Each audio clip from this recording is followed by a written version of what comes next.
ये बिल्कुल प्योर है। हींग में भी रंग भेद है। बिल्कुल जी। हींग में भी रंग भेद है। क्या आप जानते हैं कि अगर आप 100% शुद्ध हींग अपनी जीभ पर रख लें तो आपके मुंह में छाले पड़ सकते हैं? जी हाँ, भारत दुनिया की 40% हींग इस्तेमाल करता है, लेकिन आपको जानकर हैरानी होगी कि यह हमारे देश में नहीं बल्कि अफगानिस्तान और ईरान के सूखे पहाड़ों पर उगती है। एक पौधे को तैयार होने में 4 से 5 साल लगते हैं और तब जाकर उसकी जड़ों से बूंद बूंद करके निकाला जाता है यह कीमती दूध।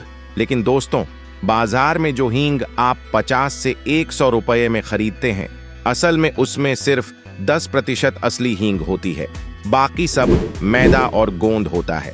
आखिर फैक्ट्री में इस पत्थर जैसी सख्त हींग को खाने लायक पाउडर कैसे बनाया जाता है और असली हींग की पहचान क्या है? चलिए आज अपनी आंखों से देखते हैं पहाड़ों से लेकर आपकी रसोई तक पहुंचने का यह अमेजिंग प्रोसेस। दोस्तों, सबसे पहले यह समझना जरूरी है कि हींग आखिर चीज क्या है। क्या यह कोई फल है, कोई बीज है या फिर किसी पेड़ की छाल? जवाब है इनमें से कुछ भी नहीं। हींग असल में एक पौधे का सूखा हुआ लैटेक्स या गोंद है। जिस पौधे से हींग निकलती है उसका वैज्ञानिक नाम है पेरुल्ला असाफोएटिडा। ये पौधा दिखने में कुछ गाजर या मूली के पौधे जैसा होता है, लेकिन यह बहुत विशाल होता है। हैरानी की बात यह है कि दुनिया में जितनी हींग पैदा होती है उसका 40% से 50% अकेले भारत में खाया जाता है।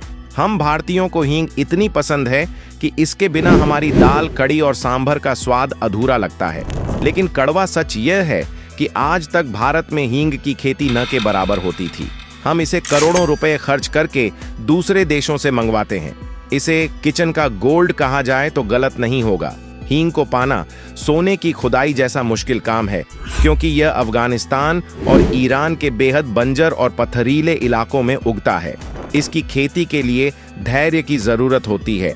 बीज बोने के बाद किसान को लगभग 5 साल तक इंतजार करना पड़ता है ताकि पौधे की जड़ें मजबूत हो सकें। असली प्रक्रिया तब शुरू होती है जब तने को काटकर जड़ों की सर्जरी की जाती है, जिससे एक दूधिया तरल निकलता है। रेगिस्तान की धूप और हवा में सूखकर यह तरल गाढ़ा, चिपचिपा और भूरे रंग का हो जाता है, जिसे किसान खुरच कर इकट्ठा करते हैं। यह प्रक्रिया 3 महीने तक चलती है और एक पौधे से बमुश्किल 500 ग्राम से 1 किलो हींग ही मिल पाती है, जिसकी वजह से इसकी कीमत आसमान छूती है। अब यह कच्ची हींग, जिसे व्यापारी हड्डा या हींग का ढेला कहते हैं, बोरियों में भरकर भारत की फैक्ट्रियों में पहुंचती है। भारत में हाथरस, यूपी, दिल्ली और मुंबई में हींग की कई बड़ी फैक्ट्रियां हैं। यहाँ एक बहुत बड़ा सवाल आता है, फैक्ट्री में हींग के साथ मैदा क्यों मिलाया जाता है? दोस्तों, इसे मिलावट कहना पूरी तरह सही नहीं होगा, ये एक जरूरत है। अफगानिस्तान से आई हुई कच्ची हींग इतनी ज्यादा तेज होती है कि इसकी महक इतनी भयंकर होती है कि आप इसे बर्दाश्त नहीं कर पाएंगे। इसीलिए इसे डेविल्स डंग कहते हैं। यह इतनी चिपचिपी होती है कि इसे पीसना नामुमकिन है। अगर आप इसे सीधे खाने में डाल दें तो खाना कड़वा हो जाएगा और पेट खराब हो सकता है। इसलिए इसे कॉम्पाउंडेड हींग में बदला जाता है। हींग की प्रोसेसिंग में सबसे पहले इसके सख्त ढेलों को मशीनों में क्रश किया जाता है, जिसके बाद इसे खाने लायक बनाने के लिए इसमें एक खास अनुपात में गेहूं का आटा और गोंद मिलाया जाता है। इस मिश्रण को पानी और तेल के साथ पीसकर पेस्ट बनाया जाता है और फिर सुखाकर पाउडर तैयार किया जाता है। बाजार में मुख्य रूप से काबुली सफेद और तीखी लाल हींग मिलती है। इसकी शुद्धता जांचने के लिए आप 3 आसान टेस्ट कर सकते हैं। असली हींग जलाने पर कपूर की तरह जलती है, पानी में डालने पर उसे दूधियां सफेद कर देती है और हाथ धोने के बाद भी इसकी तेज महक घंटों तक बरकरार रहती है।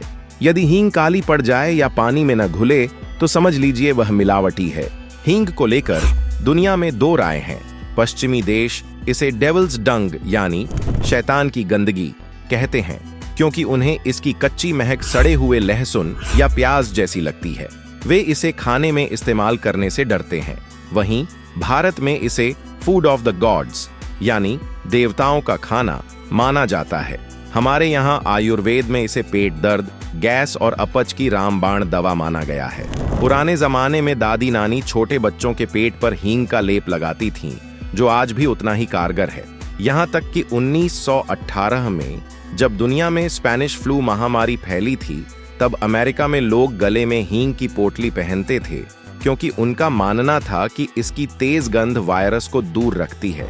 वैज्ञानिक तौर पर यह कितना सच है, यह अलग बहस है, लेकिन लोगों का विश्वास अटूट था। तो दोस्तों, यह था अफगानिस्तान के पत्थरीले पहाड़ों से आपकी दाल की कटोरी तक पहुंचने का हींग का सफर। अगली बार जब आप गर्म तेल में हींग का तड़का लगाएं और वो छन्न की आवाज के साथ खुशबू फैले, तो याद रखिएगा कि उस एक चुटकी पाउडर के पीछे 4 साल की मेहनत, कठिन रेगिस्तानी सफर और फैक्ट्री की सटीक प्रोसेसिंग छिपी है। हींग सिर्फ मसाला नहीं, यह भारत के स्वाद की पहचान है। लेकिन हाँ, अगली बार हींग खरीदते समय थोड़ा सावधान रहें। बहुत सस्ती हींग के चक्कर में न पड़ें, क्योंकि हो सकता है आप हींग के नाम पर सिर्फ सुगंधित मैदा खा रहे हों। हमेशा अच्छी ब्रांडेड या भरोसेमंद दुकान से ही हींग खरीदें। और अगर आपको यह वीडियो जानकारी पूर्ण लगा हो तो इसे लाइक और शेयर करना न भूलें। और हाँ, ऐसी ही और भी हैरान कर देने वाली जानकारियों के लिए हमारे चैनल को सब्सक्राइब करना और बेल आइकन दबाना बिल्कुल न भूलें। जय हिंद।